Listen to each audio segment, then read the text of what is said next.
अस्सलाम वालेकुम my dear students. Aldehyde ketones and carboxylic acid हम डिस्कस कर रहे थे, जिसमें अल्डिहाइड और कीटोन्स की नोमेनक्लेचर हमने डिस्कस किया था लास्ट क्लास में।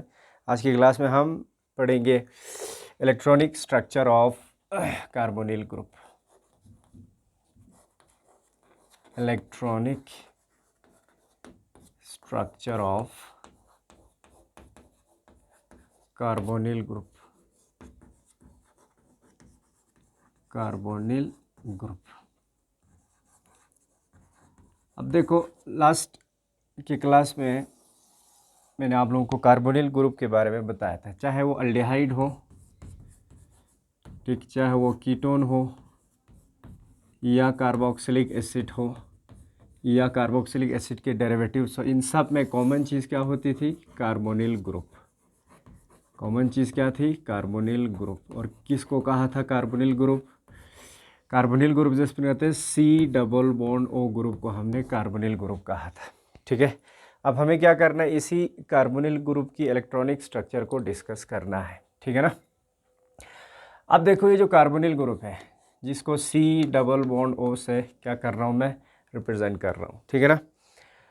अब देखो, मुझे सबसे पहले इस सेंट्रल एटम कार्बन की हाइब्रिडाइजेशन देखनी है। क्या देखनी है? हाइब्रिडाइजेशन। अगर मुझे कार्बन का हाइब्रिडाइजेशन मालूम होता है सेंट्रल एटम का, तब आराम से मैं इस कार्बोनिल ग्रुप का शेप बता सकता हूँ। ठीक, आप सेंट्रल एटम की हाइब्रिडाइजेशन देखने के लिए देखो इधर, अगर मुझे कार्बन की हाइब्रिडाइजेशन देखनी है तो कार्बन जब भी, ठीक है ना, कार्बन जब भी एक पाई बॉन्ड बनाते हैं, ठीक, मॉलिक्यूल में, वो कार्बन हमेशा क्या होता है? sp2 hybridised. ये याद रखो। अगर कार्बन दो पाई बॉन्ड बनाते हैं, दो पाई बॉन्ड बनाते हैं, वो कार्बन हमेशा sp हाइब्रिडाइज्ड होगा।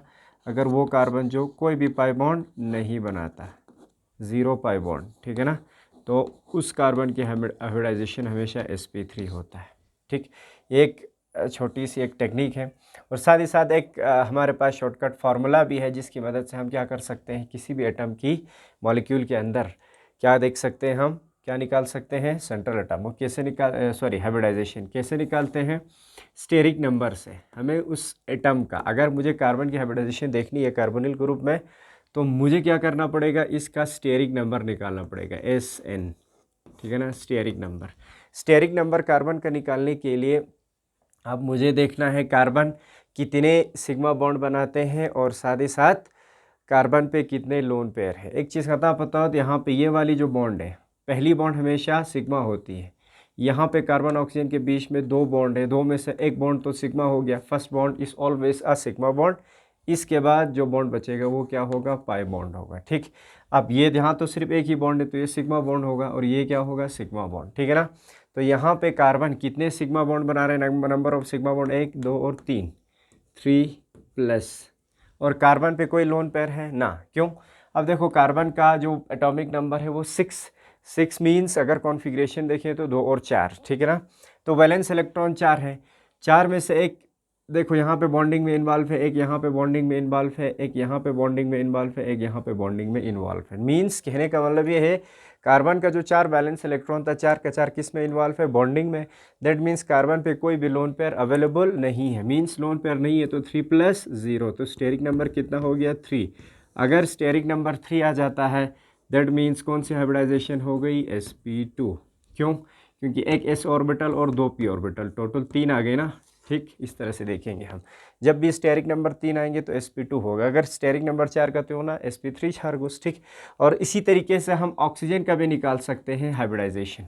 यहाँ तो हमें पता लग गया कार्बन की हाइब्रिडाइजेशन sp2 है, और यहाँ से भी पता चल गया कैसे। देखो इधर, sp2 के लिए कार्बन को सिर्फ एक ही पाई बॉन्ड के साथ जुड़ा होना चाहिए, यानी कि कार्बन एक ही पाई बॉन्ड बना के होनी चाहिए। ठीक, अब यहाँ पे देखो कार्बन कितने पाई बॉन्ड बना रहा है? देखो, यहाँ से तो कोई पाई बॉन्ड नहीं है, यहाँ से भी कोई पाई बॉन्ड नहीं है, यहाँ पे देखो एक सिग्मा एक पाई, मीन्स कार्बन ऑक्सीजन के साथ इस मॉलिक्यूल में एक पाई बॉन्ड बना रहा है।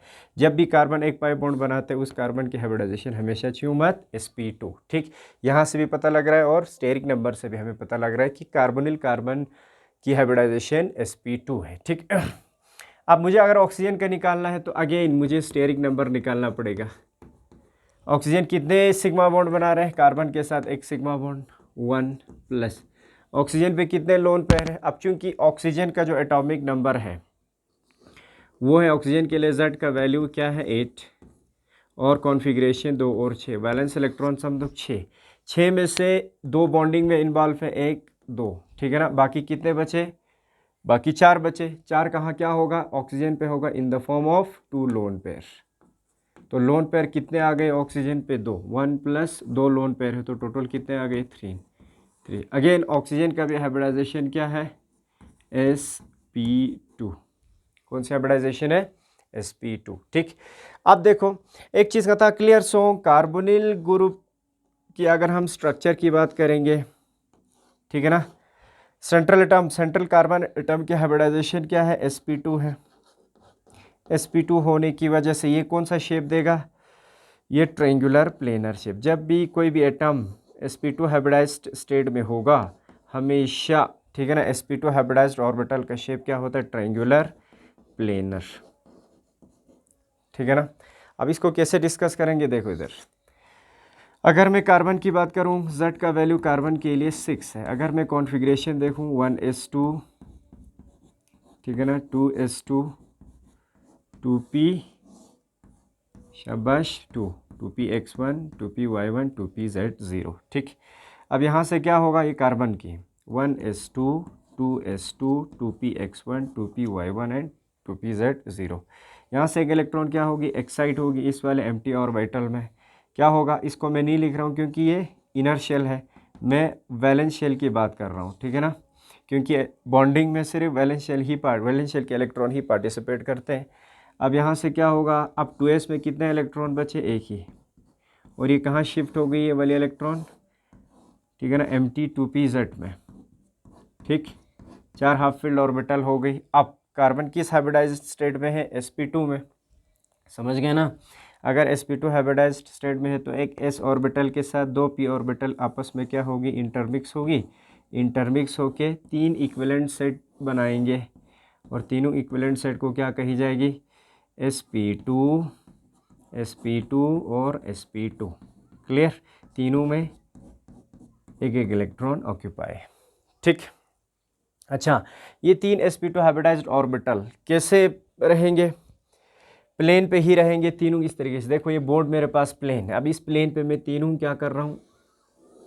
ये एक sp2 हाइब्रिडाइज्ड ऑर्बिटल हो गया ये वाली कार्बन का, अब दूसरा sp2 हाइब्रिडाइज्ड ऑर्बिटल हो गया, अब तीसरा sp2 हाइब्रिडाइज्ड ऑर्बिटल हो गया। तीनों में एक एक इलेक्ट्रॉन क्या है? प्रेजेंट है, ठीक है ना।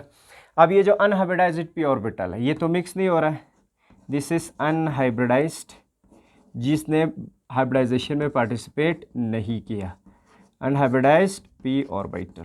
क्लियर? अब ये अनहाइब्रिडाइज्ड p ऑर्बिटल कार्बन का कहाँ प्रेजेंट होगा? कैसे प्रेजेंट होगा? इस वाले ट्रायंगुलर प्लेन पे, ठीक है ना, परपेंडिकुलर में प्रेजेंट होगा।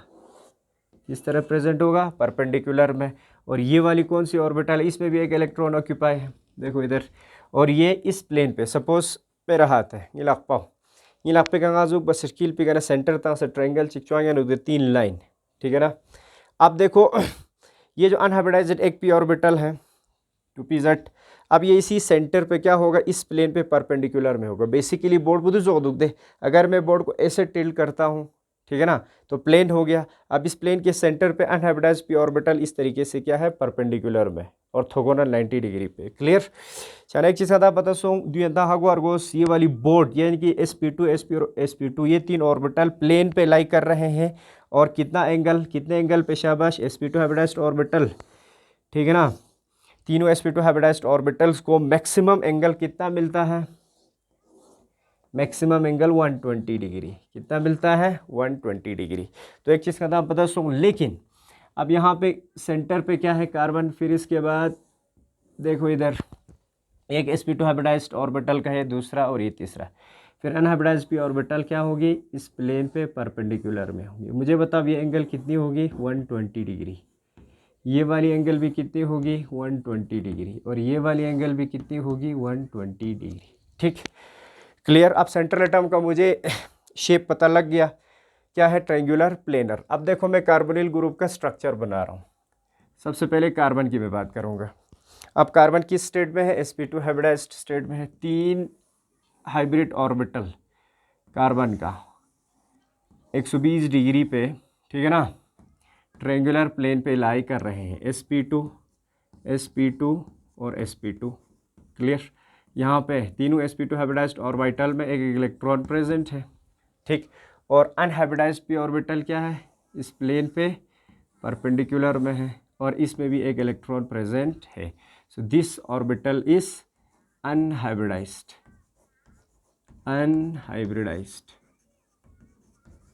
p orbital. क्लियर।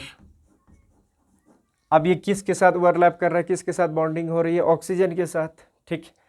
अब अगेन ऑक्सीजन किस स्टेट में है, sp2 हाइब्रिडाइज्ड स्टेट में है। ऑक्सीजन का कॉन्फ़िगरेशन देखो यहाँ, ऑक्सीजन के लिए Z का वैल्यू क्या है, 8, 1s2, 2s2, 2p, शाबाश, 2px2, 2py1, 2pz1, टोटल 8 आ गए ना, 1 2 3 4 5 6 7 8, ठीक है ना। अब यहाँ पे तो एक्साइटेशन पॉसिबल नहीं है, ठीक, लेकिन एक S की क्या हो रहा है हाइब्रिडाइजेशन, एक S और 2 p ऑर्बिटल आपस में क्या हो रहा है, मिक्स हो रहा है और 3 इक्विवेलेंट सेट अगेन बन रहा है, किनके, sp2 और sp2, ठीक है ना, जिसमें से 2 sp2 हाइब्रिडाइज्ड ऑर्बिटल में पेरिड इलेक्ट्रॉन है, एक sp2 हाइब्रिडाइज्ड ऑर्बिटल में सिंगल इलेक्ट्रॉन है, ठीक है ना। बाकी अनहाइब्रिडाइज्ड p ऑर्बिटल यहाँ पे इस तरीके से, ठीक।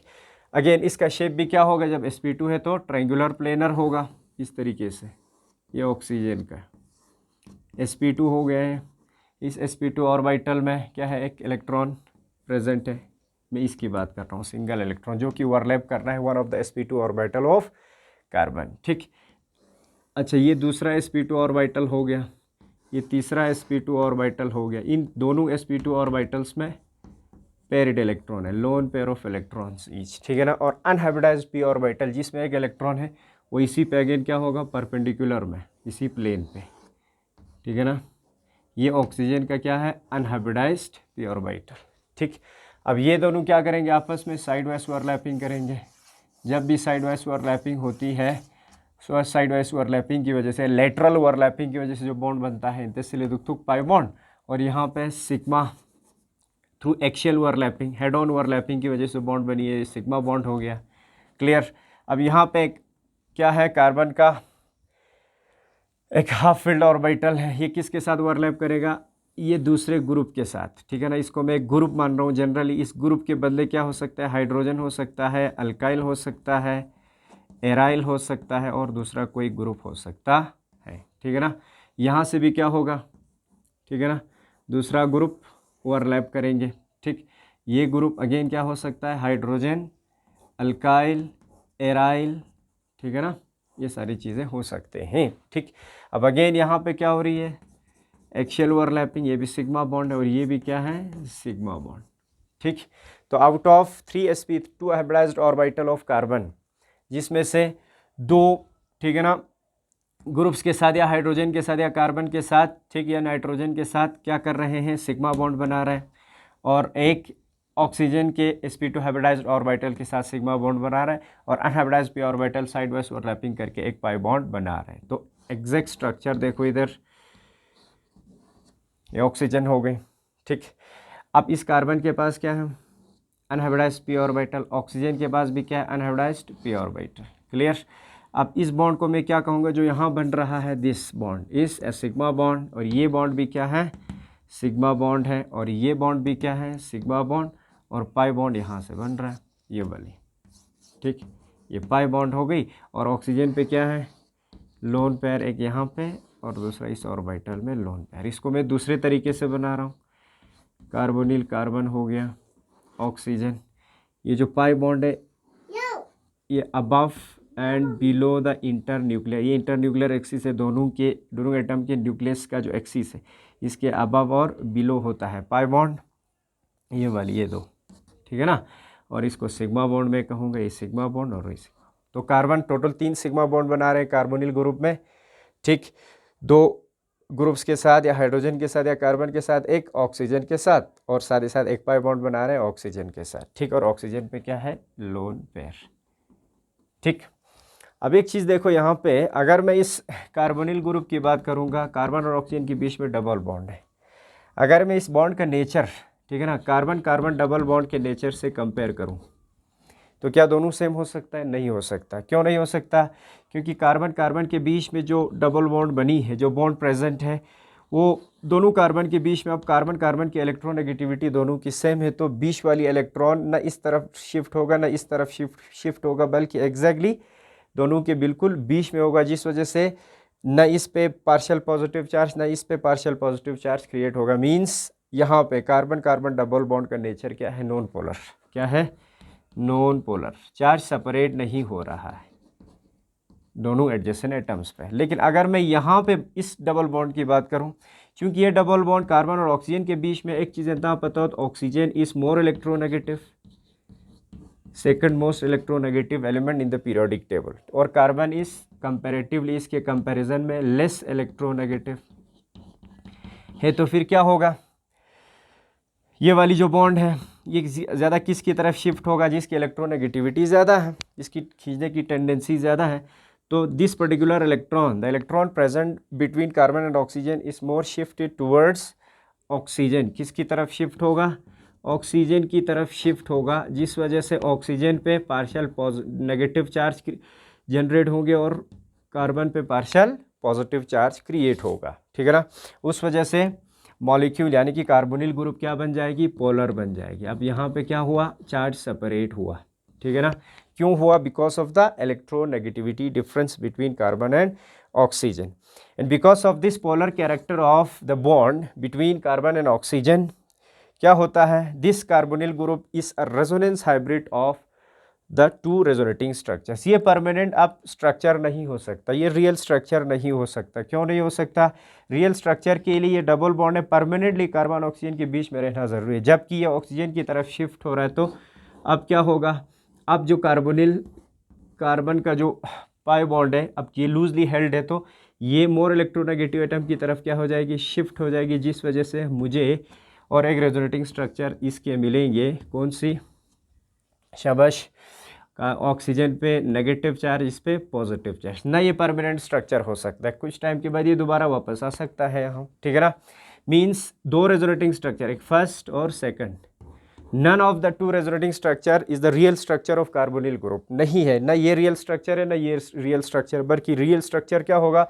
इन दोनों का रेजोनेंस हाइब्रिड। कैसे हम इसको लिखेंगे रेजोनेंस हाइब्रिड को? देखो इधर रेजोनेंस हाइब्रिड को कैसे लिखेंगे? ये जो पाई बॉन्ड है, this pi bond is not fixed, बल्कि एक पार्शियल डबल बॉन्ड कैरेक्टर की तरह रखेंगे हम, और यहाँ पे पार्शियल नेगेटिव चार्ज और पार्शियल पॉजिटिव चार्ज। इस स्ट्रक्चर को कहते हैं रेजोनेंस हाइब्रिड स्ट्रक्चर या with the real structure jersey. समझ गए ना? तो आता पता so when we compare the double bond of carbonyl group with the double bond of alkene, ठीक है ना, हमें ये पता चलता है कार्बोनिल ग्रुप में डबल बॉन्ड जो है वो पोलर, यानी कि कार्बोनिल ग्रुप पोलर है because of the electronegativity difference between carbon and oxygen. उससे क्या हो जाता है? Since oxygen is more electronegative than carbon, therefore oxygen acquires a partial negative charge and carbon acquires a partial positive charge. उससे क्या होगा? उससे इसकी रिएक्टिविटी बढ़ेगी। कैसे बढ़ेगी? अब चूंकि कार्बन को इलेक्ट्रॉन की कमी महसूस होगी, carbon is now quest for electron, that means, ठीक है ना, this particular center carbon is more susceptible to, more prone to attack by the group which is electron rich या न्यूक्लियोफाइल। यानी कि इस पे कौन अटैक कर सकता है? न्यूक्लियोफाइल अटैक कर सकता है। दैट मीन्स कार्बोनिल ग्रुप एक बेहतरीन तरीके से न्यूक्लियोफिलिक रिएक्शन कर सकता है। ठीक है ना? रिएक्टिविटी बढ़ गई because of the polar nature of carbonyl group. ठीक है? तो ये हो गई हमें electronic structure of carbonyl group के बारे में। इंशाल्लाह कमिंग लेक्चर्स में हम methods of preparation of aldehydes and ketone discuss करेंगे। तब तक थैंक यू सो मच।